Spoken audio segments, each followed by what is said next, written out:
इस संसार में सबसे बड़ा कौन? एक बार अर्जुन अपने सखा श्री कृष्ण के साथ वन में विहार कर रहे थे। अचानक ही अर्जुन के मन में एक प्रश्न आया और उसने जिज्ञासा के साथ श्री कृष्ण की तरफ देखा। श्री कृष्ण ने मुस्कुराते हुए कहा, हे पार्थ, क्या पूछना चाहते हो? पूछो। अर्जुन ने पूछा, हे माधव, पूरे ब्रह्मांड में सबसे बड़ा कौन है? श्री कृष्ण ने कहा, हे पार्थ, सबसे बड़ी तो धरती ही दिखती है, पर इसे समुंदर ने घेर रखा है, मतलब यह बड़ी नहीं। समुंदर को भी बड़ा नहीं कहा जा सकता, इसे अगस्त्य ऋषि जी ने पी लिया था। इसका मतलब अगस्त्य ऋषि बड़े हैं, पर वे भी आकाश के एक कोने में चमक रहे हैं।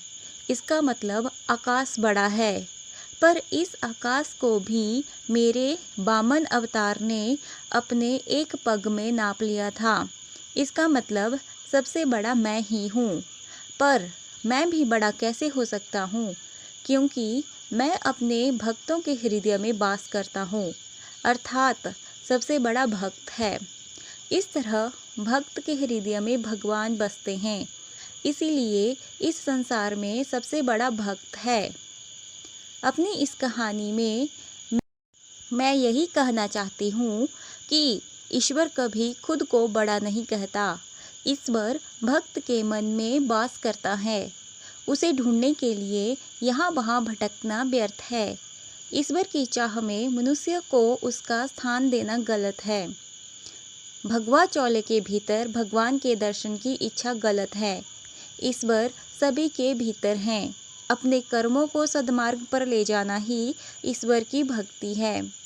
उसकी चाह में खुद को धोखा देना ईश्वर को धोखा देने बराबर है। मनुष्य ईश्वर से डरता है, जो कि अर्थहीन है, क्योंकि ईश्वर भक्तों को आशीर्वाद या दंड नहीं देता, बल्कि मनुष्य के कर्म उसे आशीर्वाद अथवा दंड देते हैं। मनुष्य का जीवन उसके कर्मों से तय होता है। ईश्वर मनुष्य का मार्ग नहीं बनाता। मनुष्य को अच्छे बुरे का विचार खुद करना होता है, और अगर प्रत्येक मनुष्य परहित का विचार करे तो वह कभी गलत नहीं होता। आज के समय में मनुष्य भेड़ चाल का हिस्सा होते जा रहे हैं।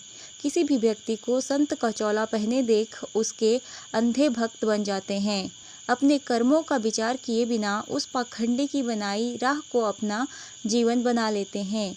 इस तरह हमारे देश में आए दिन आसाराम और रामपाल जैसे देशद्रोही सामने आ रहे हैं।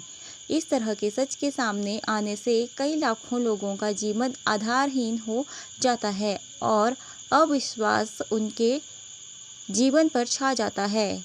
देश के लिए सभी को जागने की जरूरत है।